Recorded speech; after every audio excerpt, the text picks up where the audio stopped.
What's a petty revenge you're gladly proud of? Hotel I used to work at had a room that permanently smelled weird because a previous long-term occupant had simultaneously operated both a candle business and a puppy mill. General policy was not to put anyone in that room unless it was the only room available and that time of the year. It wasn't. People who were jerks when I checked them in and only there for a night or two got put in that room. When my ex-boyfriend and I broke up, he moved out and packed everything that was his. I later realized that he had taken all of my Tupperware lids and just left the containers. As annoying as it was to be left with lidless containers, I was in awe. Comcast wouldn't let me out of my home internet with a 10 Mo ETF when I moved out of their service area.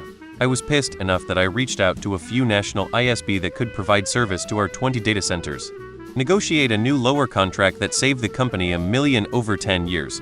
Not a lot in the grand scheme, but enough to justify the migration effort.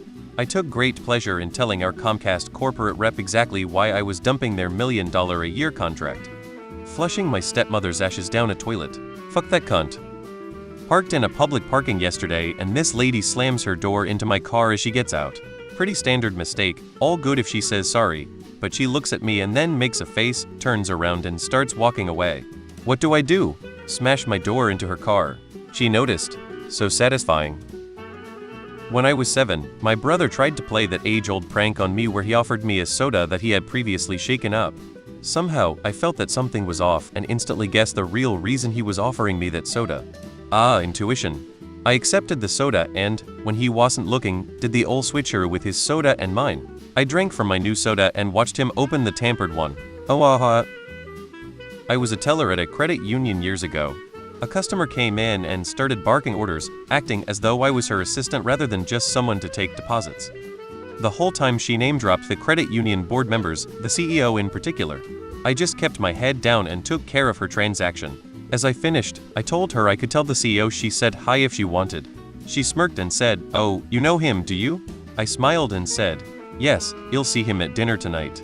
I'm dating his son." She blanched, grabbed her stuff, and darted out the door. As I suspected, the CEO didn't even know who she was until I explained who the deposits were for. Finding an ex-boss's BlackBerry that got water damaged, taking a backup of it, and keeping it just in case this utter twat asked me to back up the CFO's unencrypted laptop to a server just to test the connection, even though I said this was against company policy. I did it anyway after much persuasion from him. He then discovered that his mate was on the redundancy list that he grabbed from the OSD file from the backup. He then informed HR that I gave him the list, and I was promptly sacked, saving his mate from redundancy. I waited about 6 months, then went through the backup, discovered his cocaine habit right down to what garden gnome his dealer leaves the stash under. I purchase a mobile phone with existing credit on eBay, take his address book, then text everyone in his address book about his cocaine problem, then destroy the SIM. I will never know if it had an impact on his life, but I like to think it did. Lived in a fourplex many moons ago, and there was a guy who always let his dog shit on the parking strip right outside my window. I would ask him to bag it and he would ignore and go along his merry way. This went on for months. Every day around 5. Finally I could take it no longer. I left a plastic grocery bag by the door and waited for walk time. Once I saw him and his giant dog approaching, I grabbed the bag and lurked at the corner of the building until the dog finished his business. I quietly sneaked around the corner and quickly grabbed the dog poo with the bag, and held onto it through the bag so the bag would stay open. I hurried up until I was an arm's length behind the man and said, "Here, I think you dropped this," moving my arm towards him. He didn't look down until I had nearly handed it to him, and he was reaching for it already. He grabbed that poop and I walked quickly back to my place. He said nothing and walked away holding the poop. It felt so good. Guy at my job tried to get me fired via manager and owner. Because he wanted my position I had better shifts, and made easily twice what he did and got caught stealing and fired. I saw him out and about a year or so later and he lost his house and wife over it. I guess it was really revenge because I let it play out, but it still brings a smile to my face a decade later. My horrible roommate in college took advantage of everyone because she was an attractive volleyball player. We were best friends before moving in together, but that soured quick. Leaving the sinks full of dishes before going away for volleyball trips, buying a kitten, and leaving it to fend for itself, even when it was sick, and putting the litter box next to my room in the basement, asking me to pay for everything all the time because she brought some literal junk furniture, which I paid $200 for from home for the shared living area that I never used, etc. The final straw was at the end of the year. I decided to look at our internet bill. It was under her name and she said it was 100 month, so we all paid her 25 month and the bill was 45. I blocked her MAC address from our router during exam week, so she was forced to study at the library. I noticed she was back at the house using the internet and discovered the neighbors had an open network. Thank God for default passwords. I blocked her MAC address off theirs too. She sucked major ass to live with. I secretly leased an apartment, hired movers, and then packed everything I owned in about an hour and moved out of my emotionally and physically abusive bitch of a girlfriend's house while she was at work without her having any clue that I had been planning it for months. Let her come home to a house with half the stuff gone and no trace of me having ever lived there. Not mine, my beloved aunt's. She was a physically and psychologically abused housewife for more than 15 years.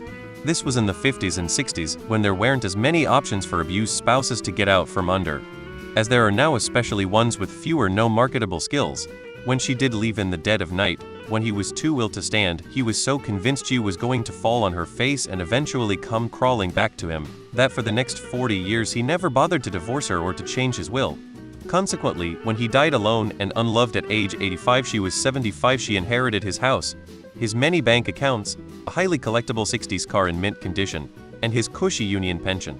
She repaid him by taking his CPP benefit, holding no memorial service, having his remains cremated, dumping his ashes into the filthiest garbage can she could find within a 2-block radius, then dumping her cat's overflowing litter box on top of that. She took great delight in telling the family that story the next Thanksgiving, and due to her considerable inheritance, she deservedly lived like a queen for a further 10 years before she, too, passed. I was fired from a job when I exposed the new boss' ineptitude. I asked for a reinstatement but was denied, so went to a group of attorneys that handled litigation for software companies. Told them how this company would buy a new copy of an application and install it on 400 workstations, and copy the manual, and train employees on these and acknowledge in class that everything was pirated. The owner is using company funds to pay for his mistress Lexus lease and her rent. He also was so cheap he tried to ration consumption of pencils. With my evidence, the attorneys sued and won $250K from the owner. That hurt him bad. My regret is he survived writing the check. Not mine, but a guy I worked with at a gig. One of the acts was a group of women who dressed in ironic 80s dance studio gear and hair metal t-shirts. They would do synchronized dances to Aerosmith, Poison and Iron Maiden, etc. They were rude AF to the guy who was going to be in charge of the music playback. When their showtime came round, he played their first hair metal track, then put on a compilation CD of high-tempo German techno head borrowed from the DJ who was closing the show, and walked away. Last year for my birthday, my mom said she would take me out to dinner anywhere I wanted. Cue to the actual day and she doesn't call or even text me, doesn't show up. Had the audacity to say, well, you didn't call or text me either. For reference, my mom's birthday is around Mother's Day each year. This time it was 2 days before. I wished her a happy birthday and a happy Mother's Day. Asked her if I could come to her house sometime last week to celebrate. Of course she agreed. I didn't show up lol and haven't heard from her since. I actually do feel bad about it, because I know she wasn't expecting it, whereas I know what to expect from her. I feel guilty, but I am proud that I stood up for myself this time and gave her a taste of her own medicine. I once moved into a rental house that really suited me at the time, newly married and had a yard and a shed, so I could work on my cars. I worked afternoon evening shifts at a Servogas station, so would tinker around lunch to mid-afternoon or later afternoon on my days off. Every time I made noise other than normal speaking volume, this old bitch next door would shriek about how this wasn't an industrial complex, etc, etc. She however could mow a sizable yard without needing to empty the catcher because she mowed literally every other day.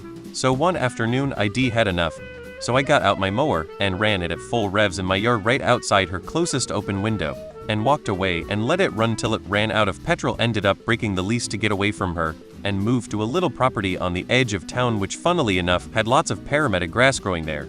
So over the next few days I collected a backpack-sized bag of seeds and spread it all over her pristine lawn around midnight the last night we were there. There was a guy in my college freshman year in my friend group who would always roast me. He was a gamer, so I got him into WoW. I have high levels on both factions, so I would play on the same faction he was to help him level. I told him to turn war mode on for more experience PvP mode.